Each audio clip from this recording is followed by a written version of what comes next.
C'est toute la question palestinienne que l'on veut effacer. C'est un déplacement de la population de Gaza.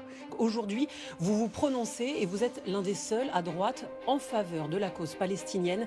Est-ce que vous n'avez pas peur que ce conflit en Iran, il éclipse la situation compliquée, sanitaire notamment à Gaza?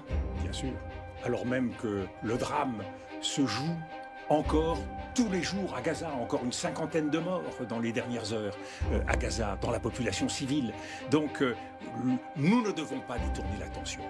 Et de ce point de vue-là, je veux dire avec beaucoup de fermeté, la France s'était engagée, et je l'ai saluée, dans un processus de reconnaissance de l'État palestinien dans le cadre de la conférence qui devait se tenir aujourd'hui même à New York. Cette conférence, elle a été annulée pour des raisons matérielles et pratiques évidentes. Mais la reconnaissance par la France d'un État palestinien ne doit pas relever d'une logique d'opportunité liée à des circonstances, à un processus, à des conditions. Le principe de la reconnaissance de l'État palestinien par la France, voilà ce qui doit être soutenu. Et donc, en dehors de tout processus, en dehors de toute condition, nous devons soutenir cette reconnaissance. Pourquoi?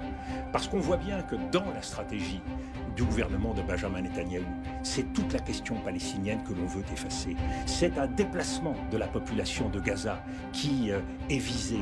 Et donc, rappeler que nous ne céderons pas sur cette reconnaissance, que nous reconnaissons l'État palestinien, c'est en quelque sorte marquer à toutes les autorités israéliennes que ce principe n'est pas négociable.